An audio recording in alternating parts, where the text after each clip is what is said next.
It was 2:37 a.m. when I first noticed something was wrong. My daughter Emma, barely 5 years old, lay curled up in bed, sweating and trembling. Her tiny fingers gripped my arm like she was holding on for life. Her breath came in short gasps, and I didn't need a doctor to tell me this wasn't just a cold. I rushed her to the ER with trembling hands and a panicked heart, but as I sat there in that white, humming hospital room, staring at the pale face of the only person who mattered to me, I knew the road ahead was going to be brutal. Please subscribe to our channel and tell us in comments from where are you watching this video. By 8 a.m., I was told Emma had pneumonia, severe, aggressive, and fast-spreading. She needed around-the-clock care. I hadn't slept in 36 hours. I hadn't eaten in nearly 20. My phone battery was dying, but I still used the last 3% to do something I hadn't done in months. I called my parents. I don't know what I was expecting. Maybe a little compassion. Maybe support. Maybe for once, I wouldn't be treated like the family disappointment. "Hi, Mom," I said weakly, trying to hide the desperation in my voice. "Emma's in the hospital. It's serious. I just need some help watching her or covering a bit of the medication." I didn't even finish before she cut me off with that familiar sharp laugh. "You're still always begging for something, huh?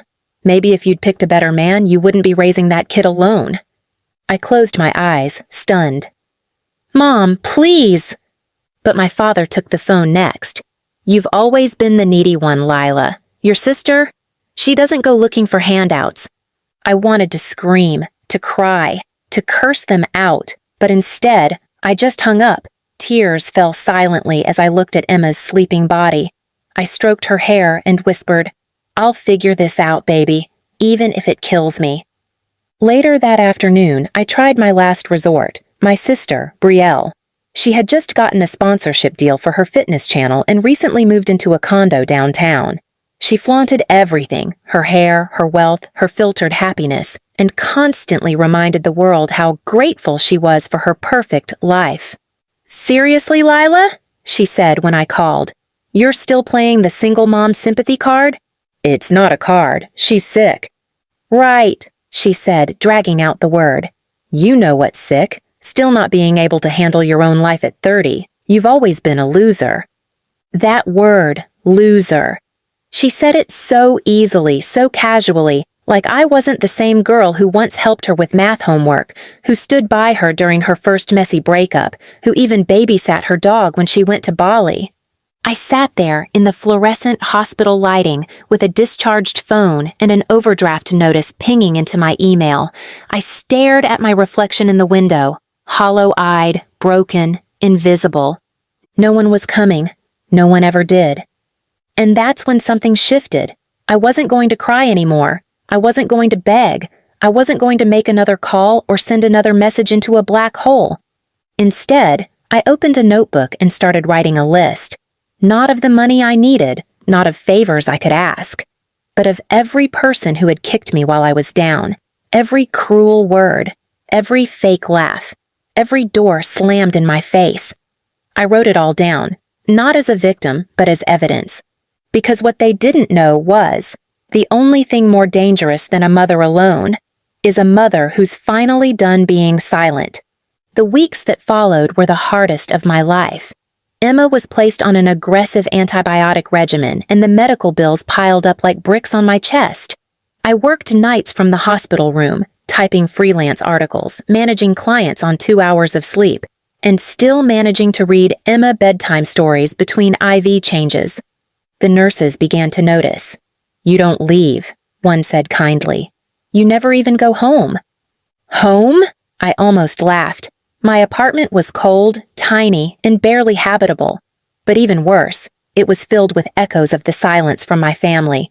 No visits, no messages, not even a text from Brielle to ask if Emma was still alive. I didn't expect them to care anymore, but I didn't expect what happened next either. I found out through a friend's Instagram post. My parents had taken a luxury cruise to Europe. Right there, in a smiling photo on a yacht deck, was my mom sipping champagne in a sun hat while my daughter lay connected to oxygen tubes. The caption read, "Celebrating peace and quiet. Finally." Peace and quiet. That's what my mother had called escaping me and Emma. And Brielle? She had posted a video titled "Cutting Off Toxic Family, Even If It's Your Own Sister." In it, she said, "Some people just drain you. Even family. Especially when they've made all the wrong choices and expect you to rescue them." The comments were full of praise. "You're so brave! Such boundaries!" She was profiting off my pain, off Emma's illness, off the silence she helped create. That night, something inside me snapped. I took that notebook, the one where I'd written every betrayal, and I started building a plan, not a petty revenge fantasy, number something bigger. See, what none of them knew was that during my freelance work, I had started consulting for a mid-level PR agency, quietly, slowly, and over time, they'd come to trust me. I pitched a bold idea to the CEO, a campaign called Faces of Invisible Mothers. We would feature stories of single moms fighting through abandonment, shame, and poverty to give their kids a chance. I submitted a pilot profile, my own story. He called me within the hour. "This is incredible," he said. "Raw, human. It's not just marketing. It's a movement." We got national interest. I was asked to write op-eds, to speak on morning shows. I never mentioned names, never aired dirty laundry, but every word I said hit a nerve with women across the country. Then something poetic happened. The same brand that sponsored Brielle's fitness channel contacted me for a Mother's Day campaign. They had read my work and loved it. I agreed, under one condition. We'd film it live, in my hometown. And so, with Emma by my side, now fully recovered, I arrived at the venue, a community center downtown.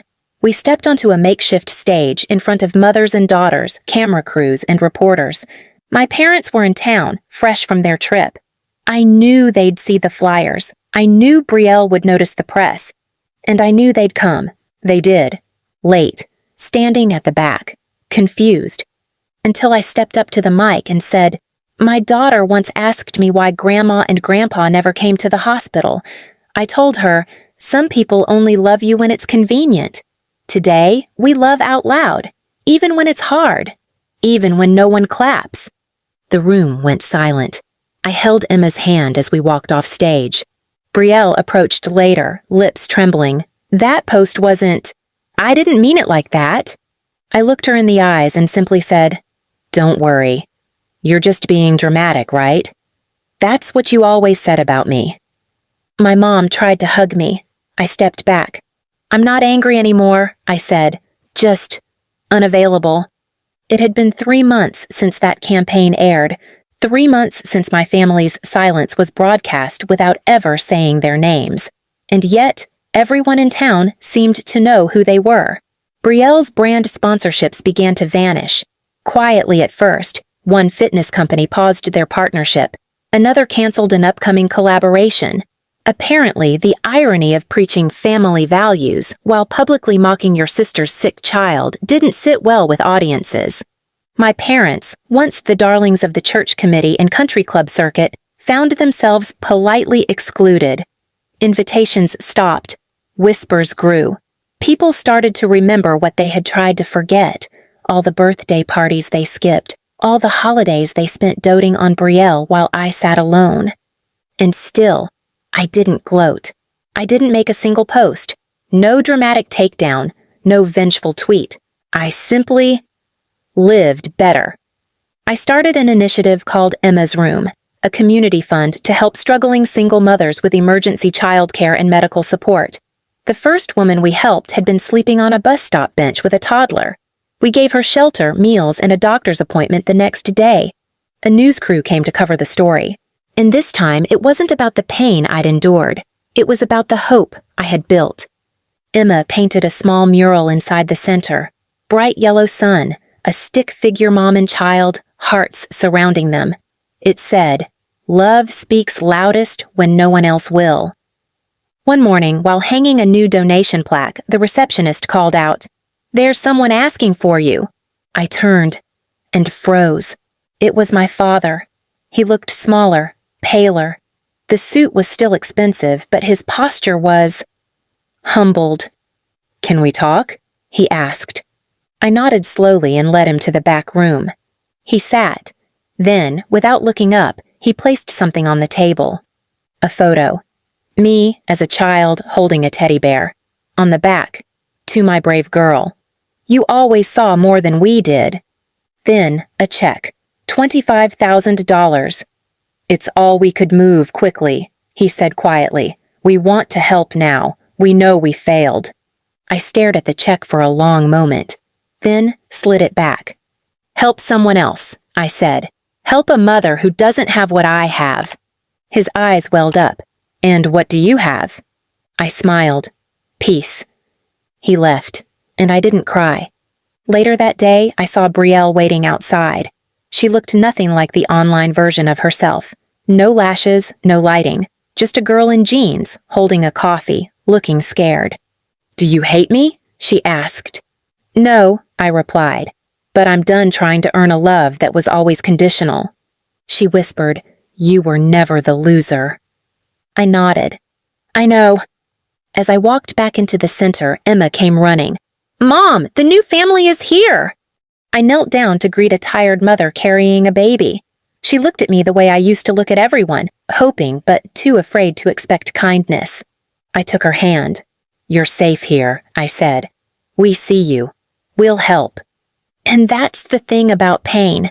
When you survive it, you get to rewrite its ending, not with revenge, but with purpose. I didn't just make them regret abandoning me. I built a world where no one like me would ever be abandoned again. Please subscribe to our channel and tell us in comments from where are you watching this video.